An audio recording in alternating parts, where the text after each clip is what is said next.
Olá você, tudo bem? Seja bem-vindo para mais um vídeo do Páginas Avulsas. De tempos em tempos eu sinto que eu acabo sempre voltando para esse canal. Eu criei esse canal num contexto totalmente diferente em 2020, na época da pandemia, porque eu sempre adorei ler, sempre quis falar mais sobre livros e pensei, poxa, eu vou fazer meu canal no YouTube, eu vou falar sobre os livros que eu leio, as coisas que eu gosto. E eu sempre li muito, eu lia na média de uns 40 para 50 livros por ano, que não fossem acadêmicos, e eu pensei, por que não compartilhar? Na época eu também comprava muito livro, tal, pensei até em fazer unboxings da vida, mas depois não foi o tipo de vídeo que eu achei melhor. Mas acabei largando o canal de mão. Primeiro porque eu me sentia depois de um tempo um pouquinho desanimada para fazer vida. Depois porque eu perdi uma pessoa super próxima a mim, eu perdi minha tia, que era como minha segunda mãe. E depois eu saí de casa, mudei de país e aconteceram uma renca de outras coisas. Mas hoje eu resolvi pegar uma câmera sem grandes preparos e voltar e gravar um vídeo pra cá e talvez voltar de vez com o canal. Eu já devo ter feito essa promessa em alguns outros vídeos, mas enfim, dessa vez vou tentar com abordagens diferentes. Primeira coisa que eu vou fazer diferente dessa vez é me apresentar para vocês, que eu nunca fiz isso direito. Meu nome é Jade, já falei isso algumas vezes, mas meu nome é Jade Sibaldi, eu tenho 26 anos. Eu sou advogada formada pelo Brasil e atualmente eu não moro no Brasil há um ano. Vai fazer um ano essa semana e foi esse fato que me fez gravar esse vídeo. Há um ano atrás eu saí do Brasil para fazer mestrado fora, em Direito, e acabei que resolvi ficar, estou ficando e estou começando agora um doutorado. E esse vídeo talvez seja um pouco sobre isso, as coisas que eu aprendi ao longo desse ano, morando longe de casa e começando um doutorado. Um ano longe de casa me fez perceber que distância é muito mais relativo do que eu já pensei na minha vida. Eu pensava que eu ia me distanciar muito das pessoas que eu amo, mas eu percebi que eu sou muito sortuda, porque eu sei que não é a realidade de todo mundo, mas eu só tenho a agradecer aos meus amigos, porque, cara, em todos os momentos que eu me sentia só, era ter os meus amigos no Brasil que me ajudavam. Ter meus amigos que continuam me mandando mensagem, meus amigos que sabem como eu estou mesmo do outro lado do oceano. E isso me fez perceber a importância da gente ter amigos de verdade. Eu nunca fui aquele tipo de pessoa que gostasse de ter muitos amigos, até porque eu não sou muito sociável, eu sou mais ou menos sociável em alguns momentos. Então, isso sempre me deixou com uma margem de reserva com as pessoas, o que é ruim, mas também acaba sendo bom, porque quando você faz amigos, você sente que eles são muito mais sinceros e verdadeiros. E eu senti muito isso ao longo desse ano.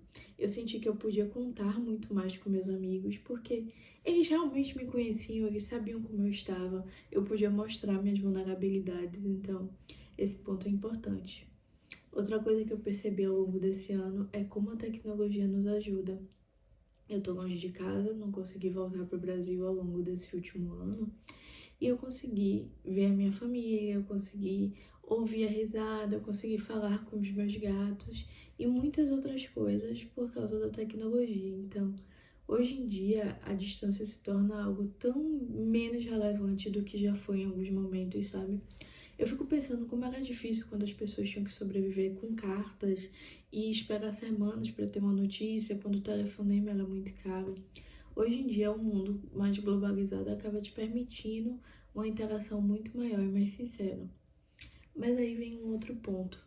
Por mais que tenham todas essas coisas boas, por mais que eu consiga estar perto, muitas aspas, de quem eu ame, um ano longe de casa me mostrou quanto a ausência física ela continua sendo marcante, sabe?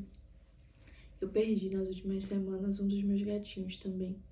E talvez seja um dos momentos que eu tenha ficado mais reflexiva, porque me fez recordar todos os momentos e todas as coisas que passaram e eu não viveria mais.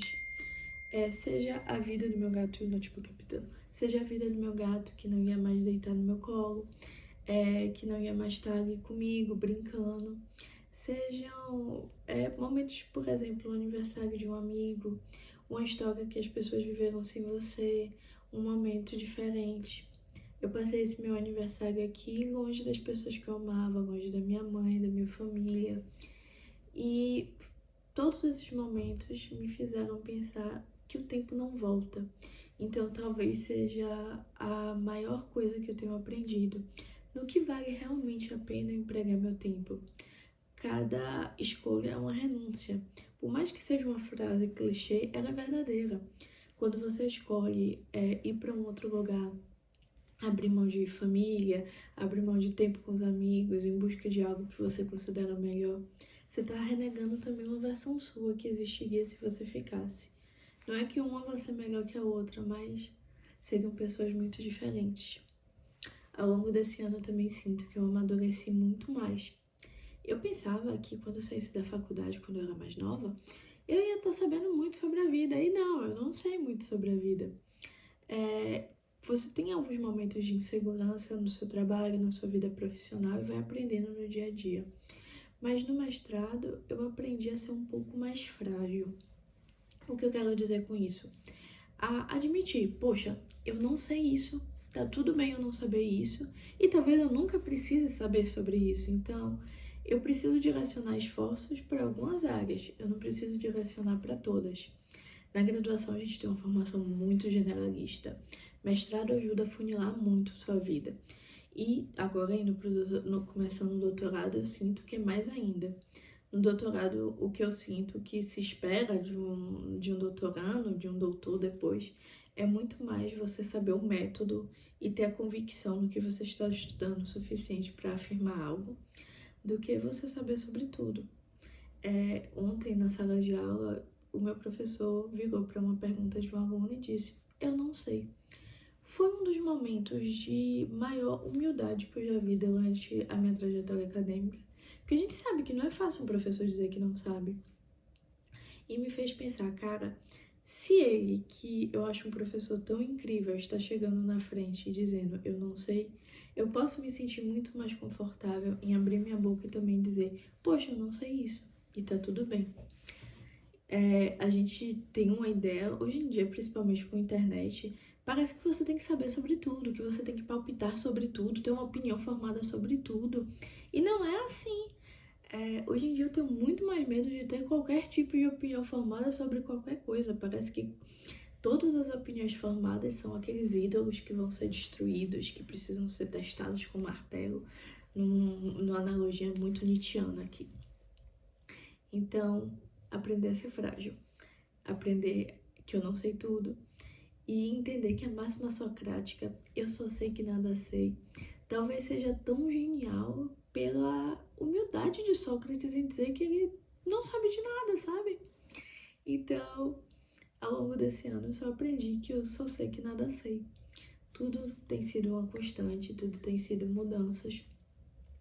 E eu decidi mudar muito da minha forma, inclusive, de gerir tanto minha profissão, porque eu continuo trabalhando para o Brasil, eu trabalho à distância, então eu digo que eu vivo entre dois países, porque eu vivo fazendo meu doutorado, ao mesmo tempo que eu vivo trabalhando para um outro país, o meu país. Meu relógio continua sempre com o horário do Brasil, enquanto o celular e outros aparelhos estão com o horário daqui de Portugal. Então, em todos esses momentos eu me questiono como é viver entre esses dois lugares, essas duas realidades. E é essa a corda bamba pela qual eu tenho tentado me equilibrar. Descobrir como trilhar o caminho de uma vida profissional e de uma vida acadêmica, de uma vida pessoal, de me sentir velha para umas coisas, de me sentir jovem para outras. Esse vida não tem um roteiro definido, não que nem algum vida meu tenha roteiro. Vou ser muito sincera, eu nunca fiz um roteiro para essas vidas. Já tentei, mas não funciona. Eu prefiro ser mais espontânea quando eu começo a gravar. Mas a minha ideia a partir de agora é, por que eu tô falando tudo isso? Minha ideia talvez seja começar a compartilhar com vocês as coisas que eu vejo, viagens que eu faço, livros que eu leio. Sem nenhum compromisso, a gente não se cobra, um relacionamento, um caso indefinido. E o principal ponto, talvez, que eu queira compartilhar são os meus começos de organização. O doutorado me fez perceber que estudar, ler, você sempre acha que vou lembrar do que eu li ontem, vou ter um conhecimento contínuo que vai se aprimorando a cada vez que eu vou estudando e trabalhando. E o que eu tô sentindo é que não. Gente, tem horas que minha mente parece que é uma geleia e eu esqueço totalmente as coisas que eu li, as coisas que eu estudei. Então, já estou começando, um plano maníaco ao lado das minhas leituras e estudos para o doutorado. Eu estou fazendo um resgate das minhas leituras mais clássicas, mais filosóficas e fichando todas elas, começando fichas de leitura e planos de organização, para tentar ter um conhecimento mais firmado e que eu consiga consultar ao longo do tempo e recordar mais. Então, partindo dessa história toda, o que é que eu pretendo nos próximos vídeos? Mostrar um pouquinho da minha rotina aqui, das coisas que eu faço para o doutorado, das coisas que eu faço de estudo, de trabalho, e compartilhar um pouquinho das minhas leituras também, dessa minha etapa de revisão e revisitação do conhecimento.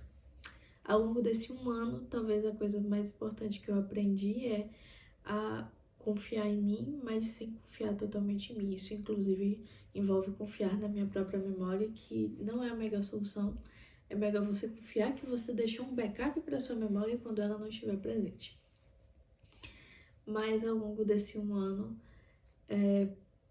eu só penso o quanto eu cresci e eu evoluí, sabe?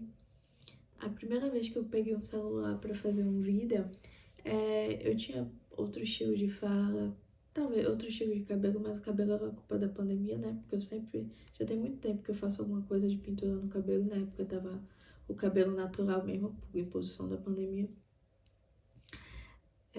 Mas eu aprendi aquela Jade de 3 anos atrás, desapegou de muita coisa. Desapeguei, inclusive, da vergonha.